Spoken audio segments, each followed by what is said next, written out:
What? What is this?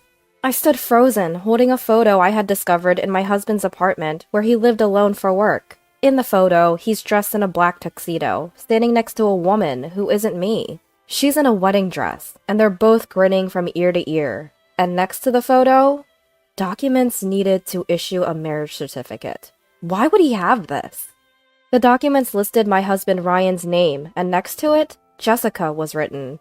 Jessica? But this photo is unmistakable. This can't be real. The woman is someone I've known very well for a long time. Shocked, I slumped to the floor. I wish this was just a bad dream. No matter how many times I muttered it, the reality in front of me didn't change. My name is Lauren, and I'm 34 years old. I married Ryan 2 years ago. He gets along well with my parents. Whenever we visit my hometown, he shares drinks with Dad and sends flowers to Mom, who loves beautiful and cute things, every month.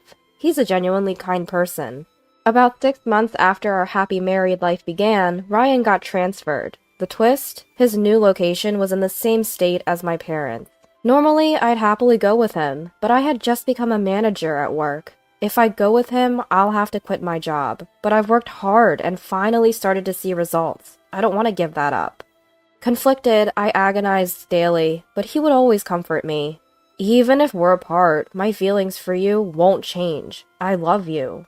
Leaving me with these comforting words, he moved for his job. It goes without saying, I fell for him even more. For a year and a half, we kept in touch daily, and he always came back to me on weekends. I'm always rooting for you, Lauren, so keep working hard. He'd say that every time we met. I was on cloud 9. Hey, I'll come to your place for your birthday next week, Ryan. What? I always feel bad that you're the one visiting. Plus, I want to see where you're living now. I said this, believing he'd be pleased. But then, no, you can't come. Why? I got an important work assignment that day. If you come over, I'll be doing overtime and it'll get late. I'd feel bad making you wait. But it's your birthday? Work doesn't care about birthdays. Well, in that case, I'll clean the apartment and cook something nice for us. Lauren, you're swamped with work every day. Don't worry about it. So reluctantly, we decided to celebrate Ryan's birthday at my place the following week. However, I had taken a personal day off for his birthday, so I secretly decided to visit him where he was working out of town. On the day, although his place was in the same state as our hometown, it was an unfamiliar station, so I had to rely on the address to find his apartment. Along the way, I spotted a grocery store and began making a mental shopping list to match the feast I was planning to cook. Of course, I had also hidden his favorite brand's shirt in my bag as a birthday gift. He's going to love this, I thought to myself, finally locating the apartment where he lived alone. The moment I used the spare key that I had but never needed, I was filled with indescribable excitement and joy. What if he didn't want me to come because his place is a mess? But then, when I opened the door, what I saw inside was completely different from what I had expected. What is this? Pink, frilly curtains hung by the windows. A red, heart-shaped cushion lay on a white sofa. Did I get the wrong apartment? I double-checked the nameplate outside, and no, it was definitely Ryan's place. What's going on? Confused, I cautiously entered the apartment. That's when I spotted something shocking on a shelf next to the closet. Is this a photo of... It was a wedding photo, featuring a bride and a groom. Worse yet, there were documents necessary for issuing a marriage certificate, signed by Ryan and Jessica. This can't be. I wish this was a bad dream. Devastated, I slumped to the floor. My thoughts are always with you, even when I'm away. Just wait for me here. I promise I'll come back. That's what my husband told me. He had always said, I love you, Lauren, whenever he returned. I had been holding on to those words, and now this betrayal? Shaken to my core, tears uncontrollably started flowing. I don't know how much time had passed when... Let's go back to that restaurant soon. Let's do it for Jessica's birthday next time. Voices I recognized came from behind the door. Hey, what happened to the key? Oh no, did you lose it? Should I go out? I could hear them fumbling for keys near the front door. I don't want to see them now. What should I do? In a panic, I grabbed my bag and shoes and hid in the closet. The door opened, and the footsteps sounded closer. Holding my breath, the two figures appeared in front of me. The man was undeniably my husband, Ryan. Next to him, a woman, dressed in designer clothes, looked up at him with a smitten expression. It was my mom. "Hey, wear the branded shirt I gifted you!" The gift she handed him is the same one I'd picked out for him. He puts it on with a pleased grin. "You look great in it," she says. "You know, I accidentally told Lauren I wanted this too," he replies. "Then maybe she's buying the same thing right now, not knowing we've already exchanged gifts," she suggests. "Could be," he agrees. "You better wear the one I gave you, Ryan." "Of course," he confirms. Peeking out from the closet, I see them lean in for a kiss. This is really happening right in front of me, just as I feared. Why is this happening? Is this some kind of joke? I think, as my mind goes blank, swirling with these thoughts. Frozen with shock and confusion, I can only stand still in the closet, hoping they don't find me. I can't handle this anymore, I think. Then I hear words that make me doubt my ears. "Never thought this would go so smoothly," one voice says. "Conspiring with your own daughter to marry me? You're something else, Jessica," another chimes in. "I have a husband, you know. If we get caught, I'd lose a lot in the divorce settlement," the first voice adds. Their faces reveal smug smiles. "Go smoothly? What plan?" I think. Ryan and I met through a high school friend. My job was my life back then, and seeing this, a friend said to me, "Why don't you meet him? He's a good guy." That's how I was introduced to Ryan. There was no way my mom was involved. I talked him into it when he came to the place where I was working part-time, one voice explains. "Jessica is persuasive," the other adds. "You fell for it too, Ryan," the first laughs.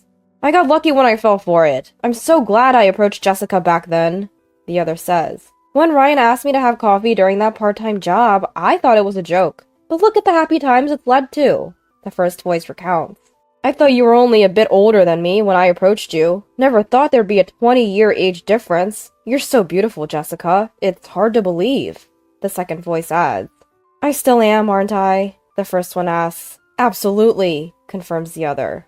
What is going on? Was our meeting engineered by these two all along? And here I was, loving my husband sincerely. They must have been laughing at me behind my back all this time. This isn't going down without a fight.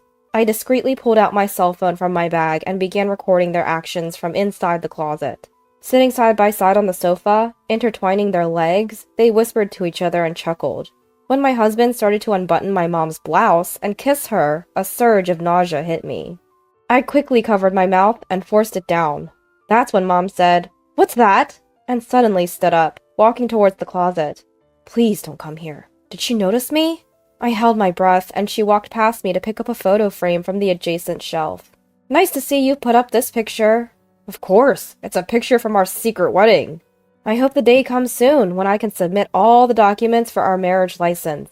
"I could divorce Lauren any time, you know." "I'm sorry, just a little longer." "When will you finally pay off that $70K debt?" "It'll take a few more years. Till then, my husband is the perfect ATM." "Same here. Lauren is only good for working after all." Calling Dad, who has been by her side for over 35 years since she got pregnant with me at 20, an ATM. I couldn't believe such a terrible woman is my mom. And to think my husband calls me an ATM and laughs about it is just cruel. They're idiots, aren't they? Lauren falls for anything I say. She even believed I was working today, on my birthday. She's foolish, indeed. And your husband has no clue, does he? Of course not. I put on the act of the perfect wife in front of him. Classic Jessica. He travels so much, he'll never find out.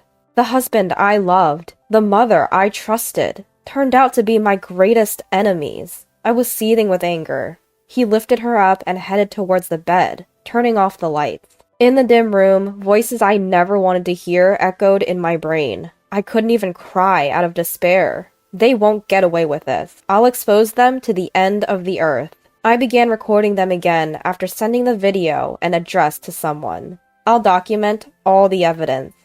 Fighting back the rising disgust and nausea, I waited. Finally, a long-awaited message arrived. I'm outside the front door now. Backup had arrived. The person I messaged was, of course, Dad. Now it's time for revenge. Inhaling deeply, I swung the closet doors open. "Happy birthday, Ryan!" I threw the gift I was holding at the two bewildered, naked individuals, unlocked the front door, and let Dad in. What? What's going on? Their mouths hung open, wordlessly shocked. Jessica, what are you doing? I thought you were on a business trip. Lauren, why? I came to surprise you on your birthday, but it looks like I'm the one who got surprised. Lauren, this is a misunderstanding. I saw everything from the closet, and I have evidence. Ugh, well, you see... Husband was so flustered he couldn't get any words out. Jessica, explain yourself! Listen, this isn't what it looks like. I didn't want this. It was Ryan who... I've already seen Lauren's video. No more useless excuses. This was the first time I ever saw Dad, usually a calm person, so incredibly angry. His eyes were filled with rage. Come on, Lauren. Forgive me, okay? Trying to hug me, he extended the same hand that had just been holding Mom. Disgusting! I don't want to be touched by trash like you. Don't say that. When I brushed his hand away, Mom stepped in to defend Ryan. How could you say that to Ryan? Apologize, now! Excuse me, you should be the one apologizing. What's this victim act after hurting me and Dad? And siding with Ryan at a time like this is pathetic. Don't you dare speak to Jessica that way! I was completely dumbfounded by the two of them covering for each other. Is it normal for a mom to get involved with her daughter's husband? Shut up! I regret ever giving birth to a loser like you. What? I wish you were as beautiful as me. Then maybe it wouldn't be such a waste. You should be grateful I even arranged your marriage to Ryan. Her words struck me deeply, making me falter for a moment. You'd never have gotten married otherwise. That's so cruel. Just as I was on the verge of tears. How could you say such things to your own daughter? Well, she's never been cute to begin with. Enough is enough! Ryan, you promised to make Lauren happy too. Dad's glare silenced both of them. Enough of this farce! Dad brought out 2 divorce papers. They were the ones he'd picked up from the courthouse on his way here, per my request. Both of you, sign these papers right now. Then I'll go ahead and get your marriage certificates issued. Dad tossed the necessary paperwork for issuing Ryan and Jessica's marriage certificate in front of them. Wait a minute, we don't have to get a divorce. Having a divorce on record will look bad for my job. But you said you wanted to get married quickly. That was just heat of the moment. Stop joking around. I never want to see your face again. Sign, now! When I tossed the ballpoint pen at him from the shelf, perhaps overwhelmed by my stern tone and attitude, he reluctantly signed. Please, I didn't want us to break up. Is it because I'm your ATM? You won't be able to pay back that $70K debt if we divorce, right? What's that debt for anyway? It's, you were into nightclubs a few years back, weren't you? What? You knew? I was going to let it go since you seem to have straightened out, but now you've done something even worse. Please overlook this too. I promise, I won't do it again. No chance. Dad also extended a ballpoint pen. Buckling under the pressure, Mom also signed the divorce papers. Once he had the 2 completed divorce applications in hand, Dad stood up. You don't ever have to come back. Same goes for you. And by the way, I'll be seeking alimony in the divorce proceedings, from both sides. I'll get a lawyer, so direct all communication that way. I'll inform your company that we're getting a divorce. Goodbye. Dad and I left the room, while the 2 of them continued to shout at each other. After that, through the lawyer, we sought $30,000 each in alimony during the divorce proceedings.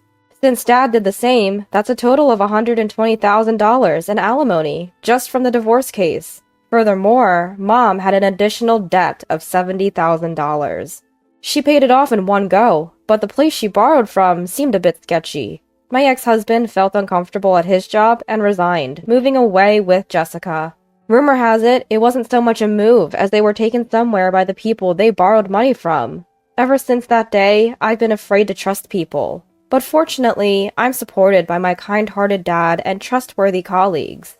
It may take time, but I believe a happy future awaits, and I'll keep moving forward.